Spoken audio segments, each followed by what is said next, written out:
নমস্কার বন্ধুরা, আমি সুমনা আর আমার এই ছোট্ট ছাদ বাগানে তোমাদের সবাইকে স্বাগত। কালকের মতো আজকেরও সকাল থেকে প্রচণ্ড বৃষ্টি হচ্ছে, বৃষ্টি একদমই থামছে না।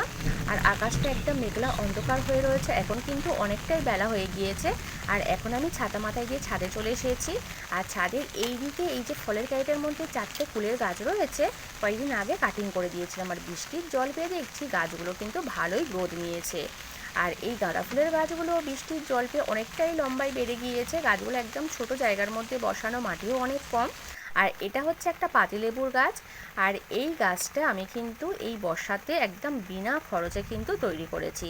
আমার ছাদে যে লেবু গাছগুলো রয়েছে কয়েকদিন আগে আমি কাটিং করে দিয়েছিলাম। আর যখন লেবু গাছের ডালগুলো কাটিং করে তোমাদের সঙ্গে তো শেয়ার করেছিলাম। আর সেই গাছের ডাল একটা আমি এই কৌটোর মধ্যে যে বালি ছিল বালির মধ্যে পুঁতে দিয়েছিলাম। আর কয়েকদিনের মধ্যেই ডালটা থেকে দেখো কত সুন্দর চারা তৈরি হয়ে গিয়েছে, কত শিকড় দেখতে পাচ্ছ। আর এই ডালটা যখন আমি বালির মধ্যে পুঁতেছিলাম, আমি কিন্তু এই ডালটার মধ্যে কিছু লাগাইনি। আমরা যখন কোনো ডাল থেকে চারা তৈরি করি, ডালের মধ্যে রুট হরমোন, অ্যালোভেরা জেল বা হলুদ গুঁড়ো লাগাই। আমি কিন্তু এই ডালটা এমনি বালির মধ্যে বসিয়ে দিয়েছিলাম।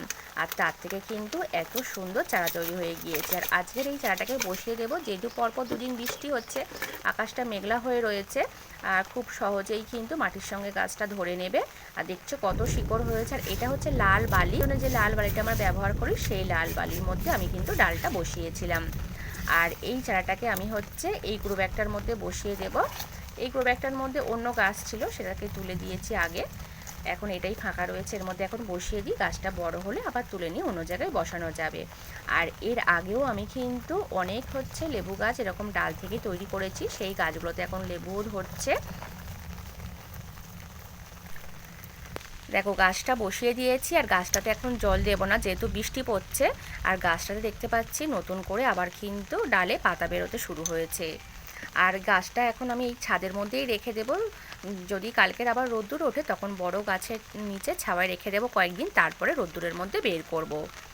আর এই বর্ষার সময় কিন্তু খুব সহজে তাড়াতাড়ি কিন্তু এই ডাল থেকে চারা তৈরি হয়ে যায়। অন্য সময়ও চারা তৈরি হয়, তবে অন্য সময় কি হয়, অনেকগুলো ডাল বসালে অনেক ডাল হয়তো গরমের জন্য শুকিয়ে যায়, সেই ডালগুলো থেকে চারা তৈরি হয় না। কিন্তু এই বর্ষার সময় যে কটা ডাল বসানো হয়, বেশিরভাগ ডাল থেকেই কিন্তু সহজেই চারা তৈরি হয়ে যায়। এই যে গাছটা দেখছো, এই গাছটাও আমি কিন্তু ডাল থেকেই তৈরি করেছি। গাছটা এখন অনেক বড় হয়ে গিয়েছে। গাছটাতে দেখতে পাচ্ছ লেবুও ধরে রয়েছে। আর এই গাছটা থেকে কিন্তু এর আগে আমি অনেকবার লেবু তুলেছি, সেটা তো আমাদের সঙ্গে তো শেয়ার করেছি। আর এখন যে লেবু গাছটা বসালাম, এই গাছেরই ডাল কিন্তু, এই গাছে যে ডাল কেটে দিয়েছিলাম সেই ডাল বসিয়েছিলাম। এই পাতিলেবুর গাছ তো অনেক রকমের হয়, যেটা আমাদের কাছে থাকবে না, আমরা কিন্তু অন্য জায়গা থেকে ডাল সংগ্রহ করে কিন্তু ডাল থেকে কিন্তু খুব সহজে চারা তৈরি করতে পারি। এই গাছটাকেও আমি ডাল থেকে তৈরি করেছিলাম। এটা গোল লেবু। এই গাছটাতে এখনও ফল হয়নি, কিন্তু ফুল এসেছিল। আর এই গাছটা আমার ছাদের প্রথম লেবু গাছ, এটা আমি শুধু কিনেছিলাম। আর এই গাছটা থেকেও আমি অনেকগুলো চারা তৈরি করেছি। আমার নিচেও একটা গাছ বসানো রয়েছে, সেই গাছটাতে এখন লেবু ধরে রয়েছে, সেটা তোমাদের অন্যদিন দেখাবো।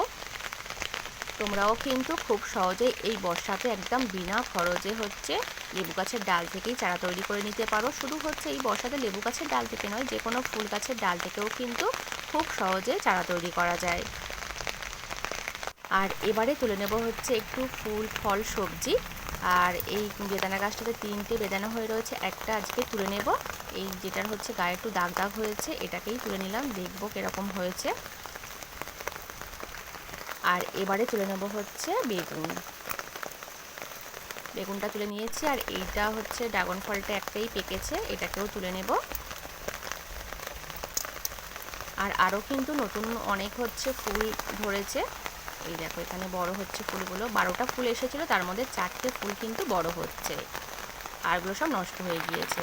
আর এবারে তুলে নেবে একটু লঙ্কা।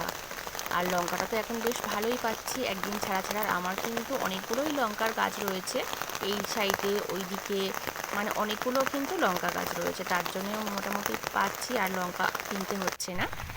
দেখো এই গাছটাতে কত লঙ্কা হয়েছে। এই গাছটা একটা ছোট্ট প্লাস্টিক গ্রো ব্যাগের মধ্যে বসানো, আর মাটি কিন্তু অনেক কম। আমি কিভাবে গাছ বসে সেটা তোমাদের সঙ্গে সবসময় শেয়ার করি। তলায় শুকনো সবজির খোসা দিই, তার উপর অল্প একটু মাটি দিয়ে আমি কিন্তু যে কোনো গাছ বসাই।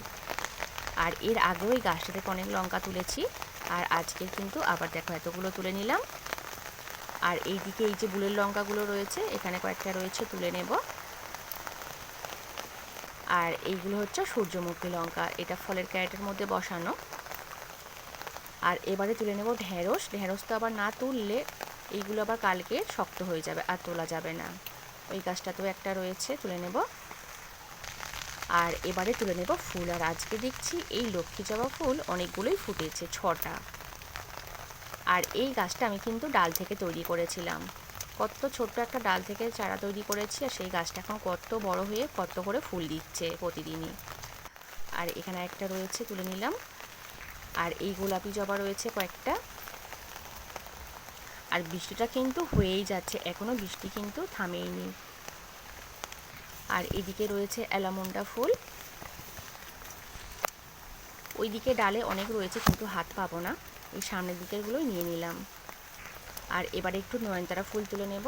আর নয়নতারা ফুলের গাছগুলো কেমন হয়ে গিয়েছে। আর এখানে আমার কিন্তু অল্প কিছু সবজি, ফল আর ফুল তোলা হয়ে গিয়েছে।